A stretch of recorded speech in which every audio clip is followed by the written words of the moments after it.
welcome to the Brutal Iron Gym podcast, where our goal is to cut through the BS and deliver the brutal truth about topics related to health and happiness. So today's topic is trainer education, and we're going to discuss we versus you versus I. So this is actually in regards to kind of the way you can structure a conversation and the words you use when you're talking with your clients or about your clients or about your business, anything in that way.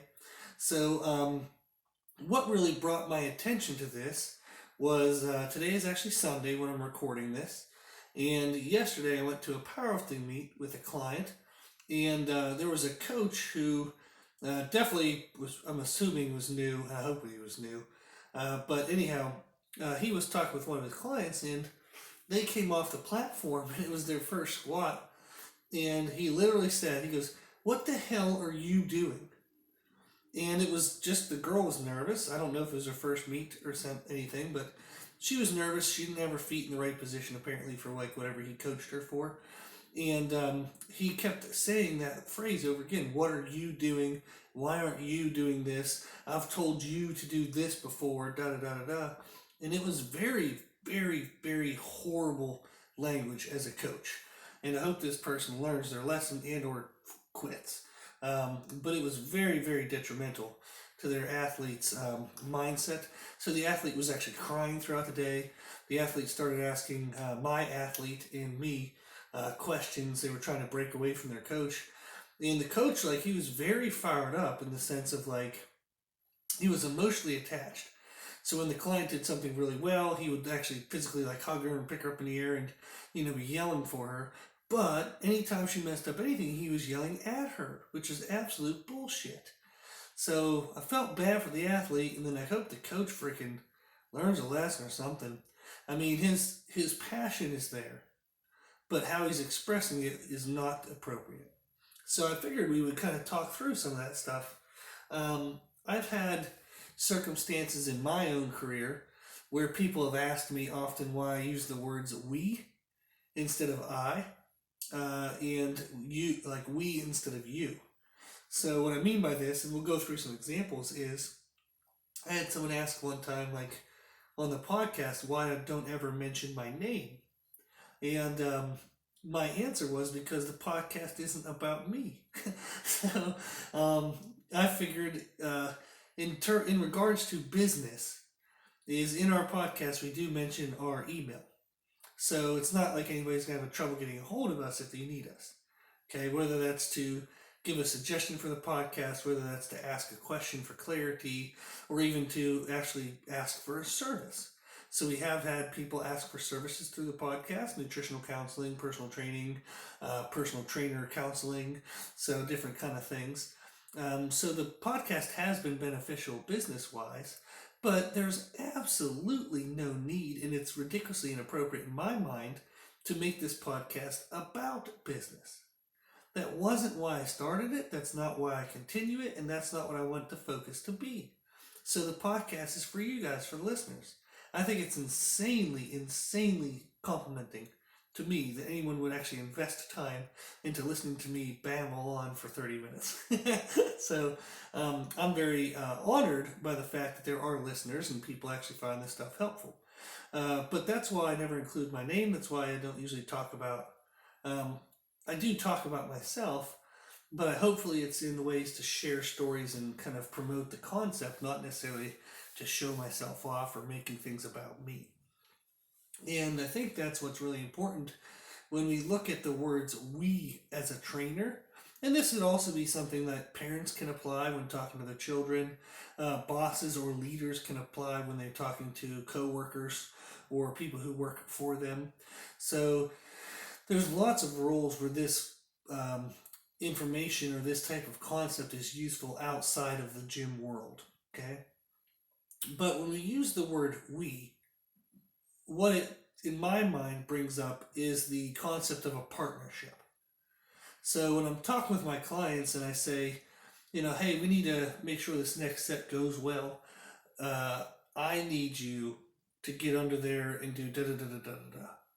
So usually what you'll hear, maybe I'll give a more specific example, Okay, so I loaded up something on the squat bar, and maybe it's something that's pretty challenging for the person, but I know they can do it if they're focused.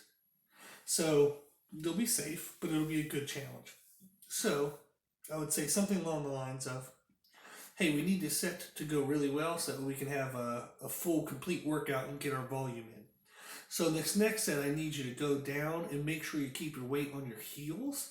So that way we really stretch into the glutes and hamstrings, and that'll help drive you back up without overusing your quads and annoying your lower back.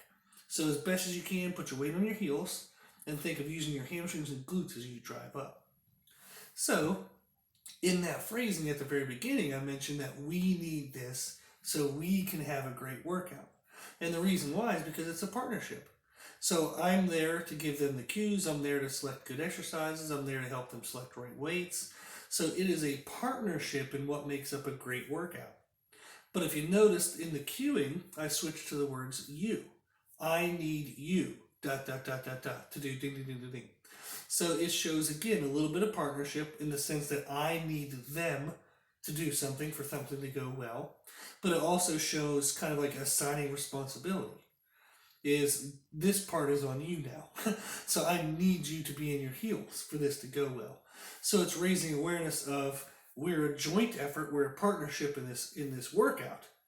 But what I need them to do, what's their role, what's their assignment, what's the best thing they can do personally, okay, what's their task, their job, is when you switch to the word you. So I think this is really helpful. Now often clients will kind of joke is I'll say like, hey, we need to get this. And they're like, there ain't no we and who's lifting this thing. Like, I'm the one lifting it. And they kind of joke and laugh and we have a good time at it. But they do understand that it's a shared journey. And I want my clients to know that because I 100% honestly actually feel that way. So it's not bull crap. It's not some kind of weird rhetoric I use for like business promotion or some kind of crap. I'm invested. So I tell clients all the time is I'm spending an hour of my time. So I've had clients come in and they're not really mentally ready for the workout, or they're kind of hee-hawing around, or they're not really putting everything into it. And I've literally told clients before that I'd rather go sit in my office and stare at a wall because I can waste my own time. I don't need you to waste my time.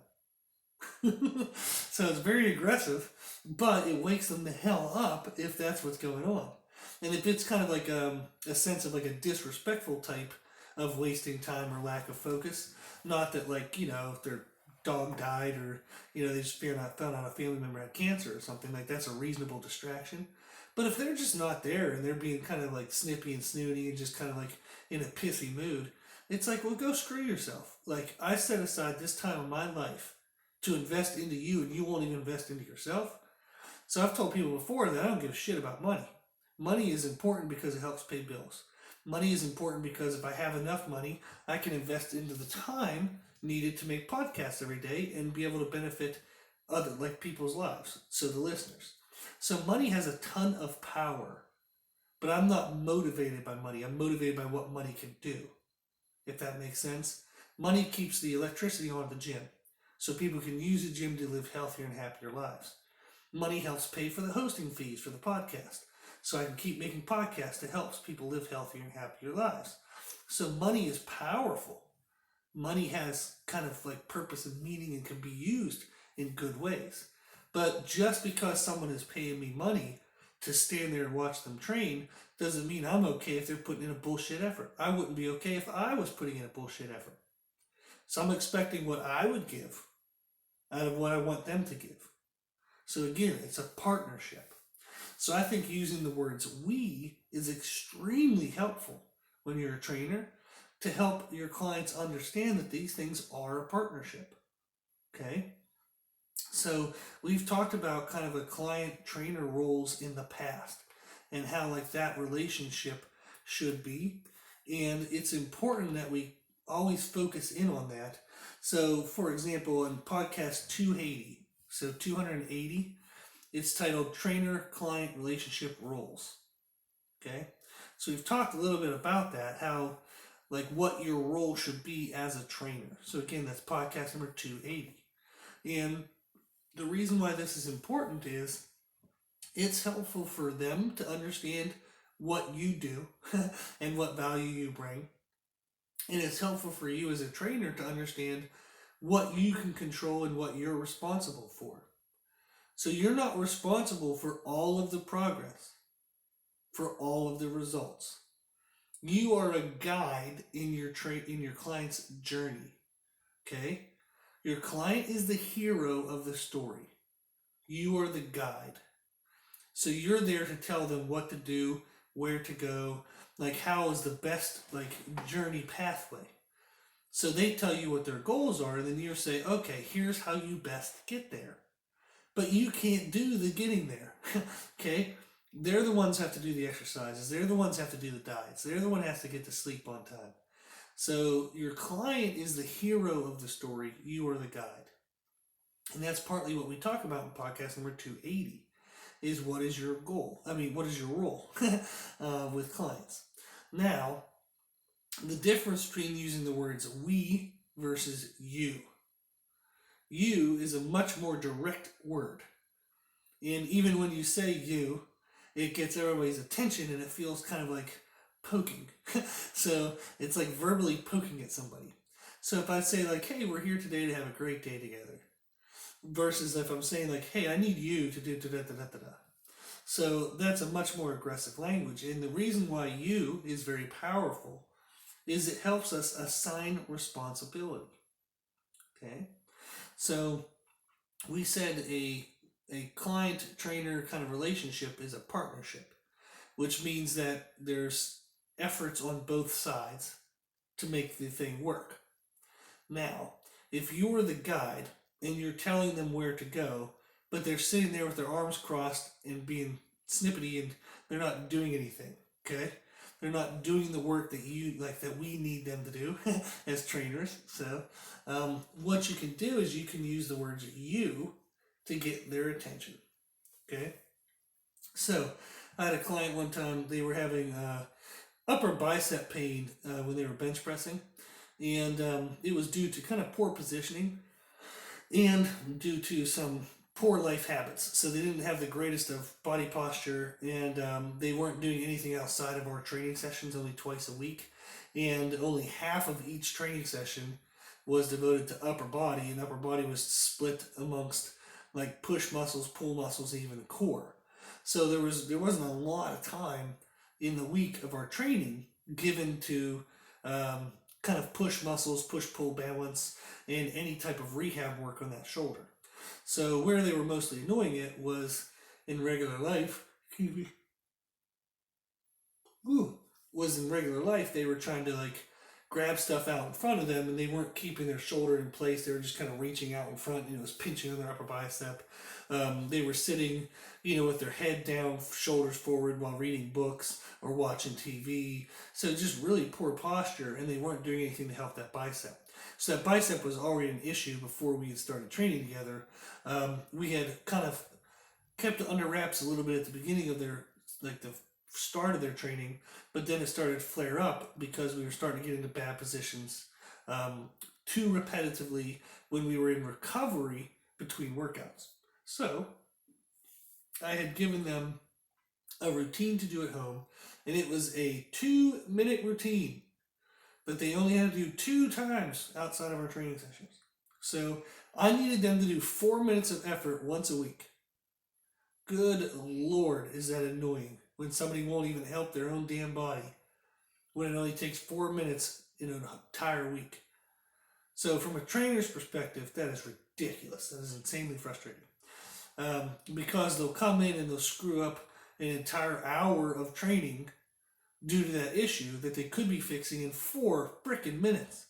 So that's very, very frustrating. You can hear by my language. So I remember when they came in and they had their second or third kind of bad workout in a row due to the issue. I said, hey, are you doing your homework? Are you doing what I needed you to do? And, they kind of hee-hawed around. And I said, listen, there is no excuse, none, to not do 2 minutes of effort in a single day. You won't help yourself by committing 2 minutes. So you're throwing away our time together. You're throwing away my hour of investing into you because you won't spend 2 minutes to take care of your own damn self. That's pretty ridiculous. I don't care when you had to get up. I don't care when you had to get to bed. I don't care how busy you are. I don't care anything. You absolutely had 2 minutes. You had 2 minutes when you were watching TV. You had 2 minutes when you were reading a book. I even told the client, I said, hell, you had 2 minutes when you were going to the bathroom. Okay? So you had 2 minutes. Don't tell me you didn't have time. If you didn't do it, just tell me I chose not to do it. Because that is the truth.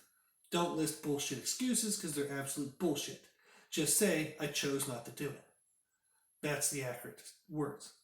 So, but you can hear in our talk, as I'm going through this language, you can hear how I'm switching back and forth between we's, I's, and you's. So, I need you. Why won't you? So, it's a usage of I's and you's helps you assign responsibility. Okay? The word you does poke at people, so you have to be careful when you're using it. So like that trainer at the meet, whenever his client came to me and said, what the hell are you doing? Even if you got rid of the word hell, if she came over and he said, what are you doing? That doesn't sound good, right? That sounds accusatory. That sounds jabby, kind of like a poking language. Whereas if she came over and he said, hey, what went wrong? Like, did something not feel right? That's much more compassionate, right?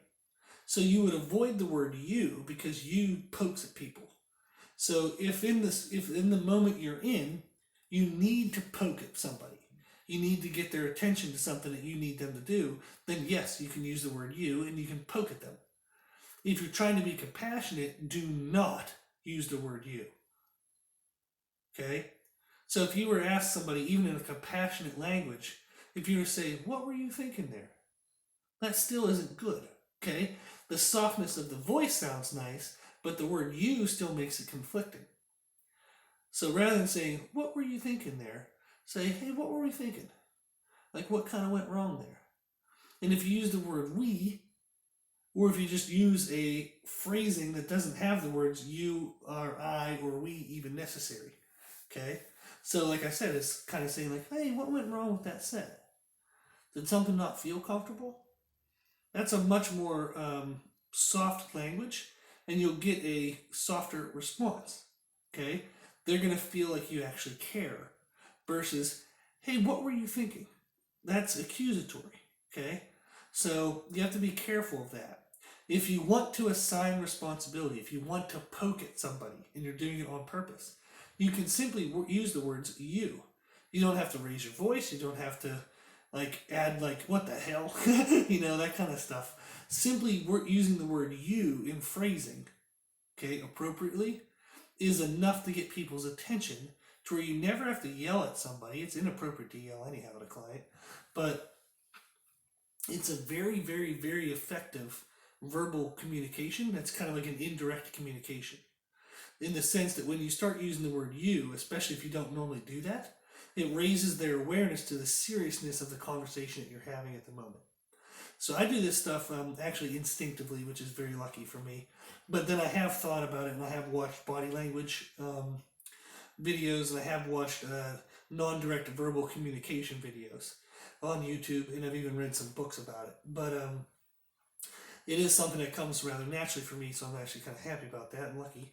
But that's something to think of, is if you're a trainer or if you're a boss, if you're a parent talking to a child, be very careful when you use the word you. Because it does have that poking, stabbing, kind of like assignment of blame type of feel to it. Now, you can kind of smooth it over by the rest of the words you use and the tones you use, but it still might send conflicting messages. So if you're thinking to yourself as like, man, I actually tried to be nice there, but they kind of snapped back at me, well, then think of maybe there was a word in there that you used when you were talking to them that had that stabby type feeling to it. Okay? So, the word you is helpful when we're assigning responsibility to the other person. The word I is helpful when you're assigning a responsibility to yourself. So you must be able to use the words you and I interchangeably, and I mean like balanced, I guess. If you're going to use one, you have to be able to use both. So what I mean by this is you can't be using the word you and assign responsibility all over the world to everyone else and then not accept responsibility yourself. Okay? So when I accept responsibility, I use the words I. So for example, at the meet, okay, my client at the powerlifting meet, we didn't have our second and third squat, and we didn't have our second and third bench press count due to judging. So, sorry about that. So what ended up happening was the athlete could lift the weight fine. The weight wasn't the problem. On the squat, they hit depth, but one side judge said yes, one side judge said no. So it was kind of like a mixed message. So we could have squatted maybe a little bit lower. So that's something that's within our control. But also what I wanted the client to know was that it wasn't only their fault. So I told the client, I said, hey, you know what? I could have helped us out if I had maybe gotten us in a couple more warm-ups. Maybe if we had done a heavy walkout hold to kind of work on CNS and kind of get you more awake to the heavier weights. So that's on me. That's my fault. Okay. So I'll get us more warm-ups in at the next meet, and I'll even bring us some stuff we can kind of stay warm and stay loose in between the attempts. So we're used to 2 to 3 minute breaks in the programming. That's what I program for you. So if we're having, like we had 14 people in this flight, so that means there was about a 12 to 14 minute rest in between in our attempts, and we're absolutely not used to that. So I'll make sure we get more warm-ups in next time to make sure the hips are looser. I'll bring us something so we can do in between the workout, in between the attempts, and make sure we kind of keep your body ready. So that's on me. Those are the things I can do to make sure the next meet goes better. So you can hear in there is I'm accepting responsibility. So too often people get caught up in who's to blame. Blaming is bullshit. It's not really helpful. So identifying what went wrong and why is helpful, but not blaming. So what you really want to do whenever you're saying, like when I'm saying I apologize, I can do this. I'm not necessarily accepting blame. I'm accepting responsibility for the corrections. So I am saying I will do this for us by the next time we need it. So I am accepting responsibility for this. Just like I gave the responsibility of that 2-minute routine for the bicep health to my other client, okay? That was their responsibility. But it was my responsibility, okay? The words I accepted responsibility. For maybe making that bicep program for this meet client, I accept the responsibility of being, I should have been better control and got them more warm-ups. So there was examples of what was going on, like there were things that were in the way and coaches who didn't know what the hell they were doing. And warm-up rooms and powerlifting meets are often with kilogram plates because you compete with kilograms. So you'll have coaches who don't understand kilograms and they'll misload weights. They'll kind of guess at the wrong weight. They'll try asking me what the damn weight is when I'm supposed to be talking to my client. So it's just really insanely frustrating. Then you have people who don't understand how to warm up correctly. So you'll have somebody say like, I need 87.5%, not percent, but kilograms. So they'll say, I need 87.5 kilograms. And you're like, okay, like on the bar? Yeah. Well, do you need to include the bar or do you need 87.5 total? Oh, total. Okay, well then, damn it, I have to do the math now. If the bar is 20 kilograms, so now it means we need 65 or 67.5%. We need to know what to put on per side, so you have to divide that by 2. So it's very insanely frustrating when somebody else at a meet who's not your athlete, not your coach, obviously, because you're a coach yourself, and they'll give you stupid ass numbers like that where you got to do the math. So the politically correct, kind of the right way to do things, is if you need someone to help you, you tell them what to put on per side. So you'd say, hey, I need 25 kilograms on each side of the bar. That's what you need. So that way it tells them exactly what to do. They don't have to do math. They don't have to figure your shit out. So that was very frustrating. So that was why we weren't able to get in as many warm-ups as we could, because the other coaches didn't know what the hell they were doing, and some of the athletes didn't have a coach, and they didn't know what the hell they were doing either. So I was trying to load weights for a bunch of other athletes. And when you're at these events, you have to share stations to warm up. So we had like 6 to 8 other girls trying to use that same thing, that same station.